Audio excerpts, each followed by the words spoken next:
Your Excellencies, ladies and gentlemen, distinguished guests, Salam alaikum, and it's great to be back in Doha. Happy to have this opportunity today to speak at this forum to discuss the World Cup 2022 opportunities and also some potential challenges with them in generating a lasting legacy for Qatar. My name is Steve Geiger. I'm one of the co-founders of Masdar in Abu Dhabi, most recently Chief Operating Officer of Skolkovo, which is the Russian government's National Technology and Innovation Initiative. And again, I'm happy to be here to present some ideas which hopefully you'll find interesting. I'd like to open with a thought.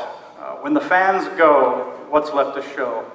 The fans will come and the fans will go, and what is left for Qatar to show? Now, Qatar, as you all know, has achieved an incredible thing. It's won the right to host the World Cup 2022. It's also promised in its bid that it will make these the most environmentally friendly games, zero carbon, and also employ a number of never been employed before in the World Cup context of cooling and solar and other environmental technologies. How easy is it to achieve a lasting legacy through any of these World Cup games or major sporting events? Well, if we look at history as a guide, it's not easy at all. Most of the hosts of major sporting events such as the World Cup and the Olympics, they end up with large debts. They end up with a large set of highly specialized venues and infrastructures that are difficult to utilize in the future economy. And in many cases, the cities that host these stadiums, they end up with difficulty in ongoing the maintenance and the operation of these stadiums. Let's just take a quick look at the history of some of these. On the Olympic side, only one Olympic in history has ever been cash flow positive. All other hosts lost money. 76 Olympics, it took 30 years to pay off the debt. Barcelona left Spain with a $6 billion debt. Athens, $11 billion debt, 5% of the country's GDP. Beijing Olympics spent $43 billion. It's not clear what the level of losses are on that. And most recently in London, again, too clear to say, but the indications are it will probably follow the same trend. On the World Cup side, you have some similar experiences. In '94, the US lost $2 billion hosting the World Cup. France in '98, $1 billion. Japan, Korea, $5 and $2 billion losses collectively. Germany got lucky in 2006. Apparently, by most indications, they found a way to break even, and that was mainly because they used all existing infrastructure and stadium and kept the development budget very low and market rights very high. So somehow they got lucky and pulled it off. In South Africa, the last World Cup, they were 600 times over the budget. So these things tend to balloon when you actually build them out and become much more expensive than the original bid ever planned. They claim they create a lot of jobs, but they're all temporary construction jobs in the main.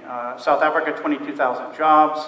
These were temporary, now they're gone. Most of the benefit, by most estimates, went to the political elite, who obviously own the construction companies that built the infrastructure and the roads and the stadiums.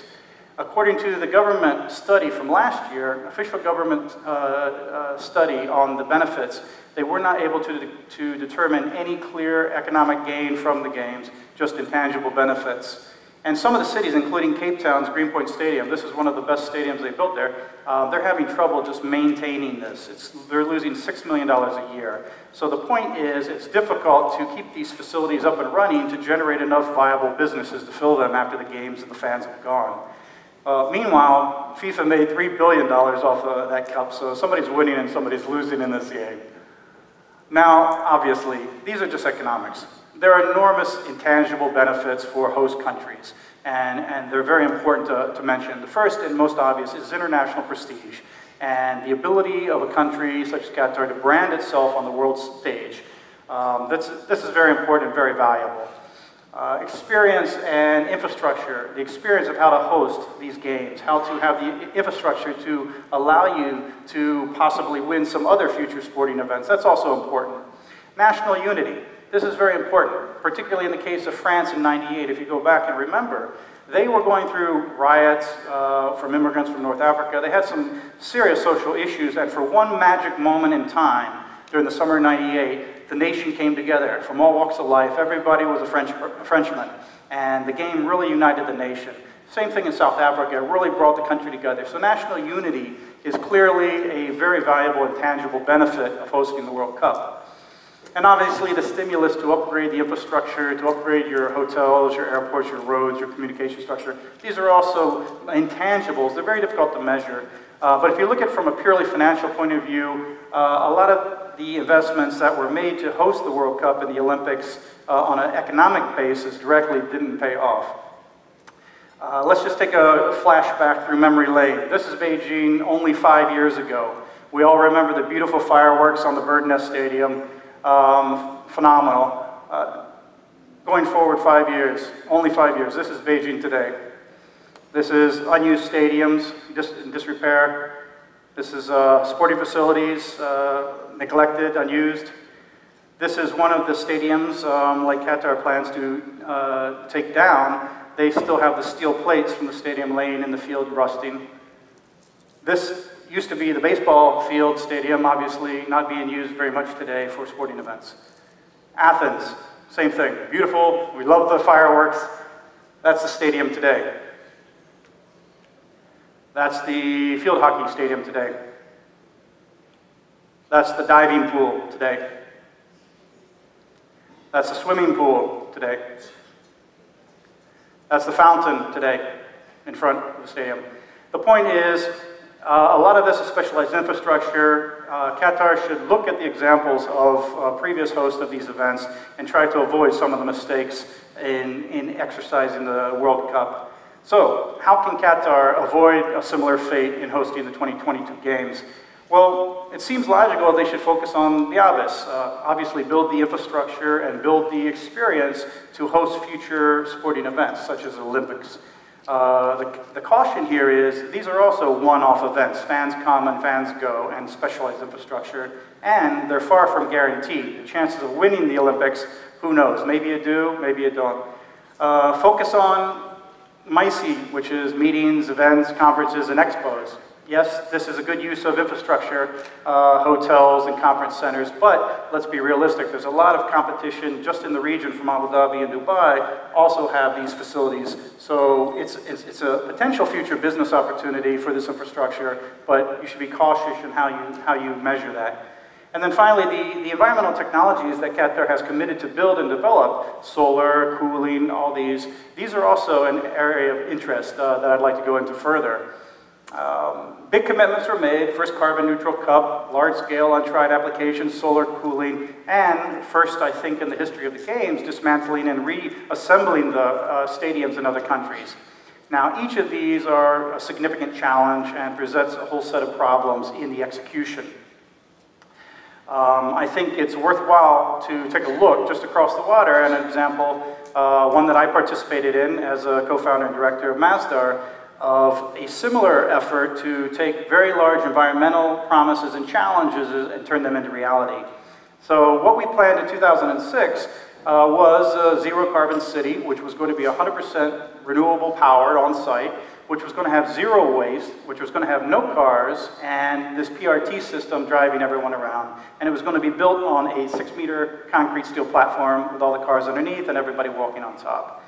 This proved to be very challenging technologically and especially financially and commercially. Many of these ideas, although they were very great ideas, they simply were too technologically and financially challenging to fulfill. So if you take it 7 years forward, Masdar City is about 15% complete. They had to give up the pledge of zero carbon that simply was economically impossible to fulfill. Now the goal is a low carbon city. They had to give up the 100% renewable on-site generated power that proved also to be too economically and technologically challenging. Now the goal is to make the city a combined mix of power heavily geared towards renewables. Zero waste also became environmentally, technologically, and financially challenging, and so the goal had to be shifted to low waste. And the car-free environment simply didn't work, had to be abandoned. The PRT system is only going to stay at a demo. Basically another very large challenge that was difficult to meet economically and technologically. And finally, the city platform idea has been taken away. it was simply too financially and technologically challenging to build, not to mention the carbon footprint of this massive concrete steel structure. So again, enormous accomplishments were done there. I take great pride in it, and Abu Dhabi takes great pride in it, but I think there's some lessons that Qatar can learn in the execution of its World Cup with these very large promises that sometimes things don't always work out like you'd like. Now, how will Qatar turn out? Well, even if Qatar succeeds, and I think they will, in meeting these environmental commitments in the hosting of the Games, where is the lasting legacy to come out of that? Putting some solar cooling on a stadium, yes, it's an achievement and it is interesting, but is it really going to provide a lasting legacy to the nation? That's a question. Carbon-free. To be the first carbon-free Games, is that really a significant achievement? Well, actually, you can become the first carbon-free Games by spending $13 million. The South African Games generated 2.7 million metric tons of emissions. You multiply that by the current price of about $5 per ton, and it cost about $13 million to buy offsets or credits to have a 100% carbon-free Games. So it's not challenging to have a carbon-free Games financially. It can be done. The question is, what manner do you do it? Do you do it in a manner that is sustainable, that it is something that the rest of the world can learn from, or do you do it in a manner that just tries to impress people, but it really doesn't achieve much? And another fact to consider is Qatar's position in this is further constrained by its role as the per capita #1 emitter of emissions. And that further constrains its ability to make decisions that show the world that it is being environmentally sustainable in the execution of these Games, but doing it in a sensible and a meaningful manner. So these are some issues to think about. Now, luckily, environmental technologies provide an enormous opportunity to really create what I would consider a truly lasting legacy for the country. Why? Environmental technologies, including solar and cooling and waste and water treatment, these are all enormous high-growth industries of the future. So the lasting legacy is to develop the technologies and capacities internally in Qatar and then take place economically in these future growth industries. Also, there's significant local and GCC demand for these technologies, another business opportunity for an ongoing lasting legacy. It's also possible for Qatar to compete on a selective basis in certain parts of the value chain. Obviously, it's difficult for any country to own the whole value chain in any of these businesses, but if you invest selectively, you can compete. And it offers the opportunity versus buying carbon credits or offsets. It allows Qatar to really have true moral authority in demonstrating its concern for the environment, because it is making significant investments in environmental technologies that will not only allow it to lower its carbon footprint significantly in the future, these are technologies and services that it can share with the world and make a larger contribution. So this is true moral authority that Qatar will be provided. Now, solar, next 4 years, globally, it's going to grow 70%. Went through a couple tough years, but it's growing. It's a great industry. Huge growth in MENA as well. If you look at 2012, it's almost nothing. Over the next 4 years, it's going to grow substantially. Most of course, in Saudi, but still, it's a growth industry locally and globally. It's one you want to be in. Cooling. Cooling is becoming a major climate and energy problem for the planet.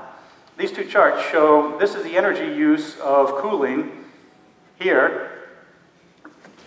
Whoa, sorry.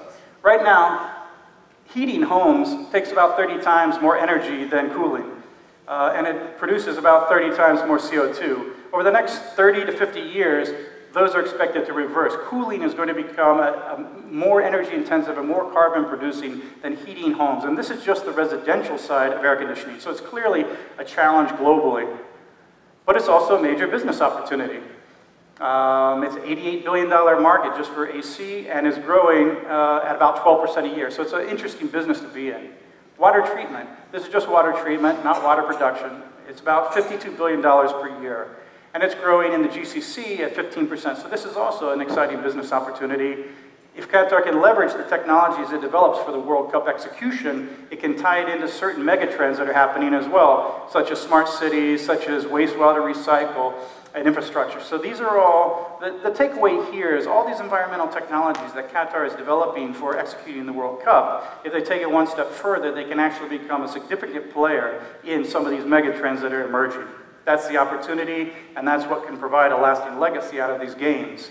Now, other technologies like waste management, lighting, conservation efficiency, smart grid, and obviously carbon management for sporting events. These are also additional areas of environmental technology that offer Qatar potential leadership and a lasting legacy.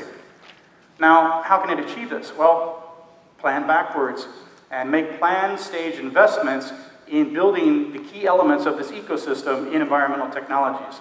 So the good news is Qatar has 9 years to do this. The bad news is 9 years goes by very, very fast. So here's a roadmap, just one, but it's a roadmap of how Qatar can leverage these games and make these strategic investments to achieve a lasting legacy. And I would break it down into four stages of time. The first one is you don't have to build today, and that's an enormous advantage. So you have 5 years that you can experiment. You can see what works in these various environmental technologies. You can, how do you go about doing that? Well, let's just say you shortlist 30 or 40 of the core technologies you think are going to be needed for the games and onward. And then you reach out to the global research community, the universities, the research institutes around the world, and you start partnering with them. And you start linking them with joint research, leveraging your already significant investments in your local research and educational facilities doing joint research. You set up test facilities. There's a company here, Green Golf, they've set up a test facility testing solar. There should be more of these testing these technologies. It's also critical, you got to begin setting up an innovation ecosystem. Now, big fancy word, but what does it mean? It basically means that there's no point trying to get entrepreneurs and innovators working if you don't have this fully functioning ecosystem like Silicon Valley that supports them. They're just going to work and then sort of collapse because they can't take it to real products and services. So you need to start setting that up, and that involves local entrepreneur and small and medium-sized business support and financing. And then also, go out and spend these 5 years investing in these 30 or 40 shortlisted technologies. Find the top 20 venture capital funds who are the leaders in these. Invest in their funds. Send some of your people over there to build human capacity, investing in clean tech and investing in these areas. These are also areas that you can build leadership in. And finally, supporting all this, there has to be government-level policy support in developing IP legislation for the country, developing education skills. So you've got 5 years of experimentation. Come 2018, okay, now you got to build it.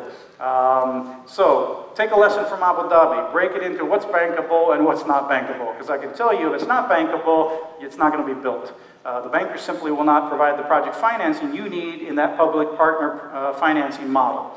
And it won't be built. So the technologies that in 2018 are bankable, build capacity. If that means manufacturing, it's manufacturing. Service, but build capacity that goes into the build out of the core infrastructure of the World Cup. And those technologies which are not bankable, but you find them promising, though the World Cup offers you an incredible opportunity to set up demos and test sites at the World Cup. These are not critical functions, so if the technology doesn't really work out, you don't have 100,000 people stranded in a stadium. You set up demos in fan zones and hotels and other areas, testing these various technologies, see how they work, and provide a showcase to the world of Qatari local developed technologies or Qatari supported finance international technologies in a real world operating environment at the games. But it's done in a non-critical fashion, so if it fails, it's not a real big problem. And then obviously continue making the ongoing R&D and VC investments and partnerships. Okay, 2022, all the world's eyes on Qatar. You execute a phenomenal, most successful World Cup game. Everyone's very excited. That's the main goal. Going forward, 2023, now here's where you have your lasting legacy. Why? Because you just spent the last 9 years becoming an expert in all these technologies. You just spent the last 9 years building your SME base. You just spent the last 9 years building your investments globally, your global research partnerships. You've just spent the last 9 years developing the policies for environmental and IP legislation in Qatar. You have spent the last 9 years becoming an expert in environmental technologies. Now you can export these technologies that you're manufacturing locally. You can deploy them locally. You can export services and knowledges that you've built over 9 years of that intensive investment. You can expand your SME businesses and your entrepreneurial base that's already thriving at this point. And as Abu Dhabi did in the area of renewable energy, you can also establish bona fide credentials as a world thought leader in environmental technologies and real-world applications of them. And finally, but certainly not least, global environmental technology investment. This is very exciting. What is one of the main core businesses outside of gas of the country? It's investing the national wealth, the sovereign wealth funds, to produce returns for the benefit of future generations. Well, just think about it. After 9 years of becoming an expert, you are one of the leading experts in investing in all these high-growth industries of the future. Naturally, you can leverage that into the investments made in your sovereign wealth funds and build better returns in these new growth areas globally. So you've created another lasting legacy by becoming one of the world's top most specialized experts in investment in these high-growth, exciting new industries of the future. That's a legacy. Now, obviously, these are great ideas on a PowerPoint slide. It's not going to become reality if it doesn't have top-level support. So I would suggest that inside the Supreme Committee, they set up a directorate, call it the Environmental Technology Sustainable Legacy Directorate. But you have to have a top-level group inside this organization that works with the other departments and ensures that this roadmap is developed and ensures that Qatar does make the strategic, selective investments and actions to ensure that after the fans go away, they're left with a lasting legacy. Now, so we can boil it down to two options. You can execute the games, business as usual, and honestly speaking, you'll probably end up with the results as usual. Or you can take it a step further, make the decision to invest strategically, methodically over these 9 years and build capacity and expertise. It might cost a little more, 5 or 10%, but you'll have a real chance of having a sustainable, lasting legacy by doing this. So yes, it's been an incredible achievement, and the world has been very impressed that this nation could win the World Cup, and we're all excited about it, all want to participate in it. But now I think it's time to shift gears and really show the world that you have an opportunity to create a lasting legacy. Not just show that you can execute a major sporting event. You've already done that with the Asian Games. Now you can show the world that you can build expertise that can not only benefit and create a lasting legacy for the people of Qatar and the region, but also for the world. So I'd like to close pretty much on the same thought I opened. When the fans go, what is left to show? I hope that's what the left to show is this lasting legacy, and that we can all work together as a community to ensure that there is this lasting legacy, both for the people of Qatar and for humanity. So thank you very much.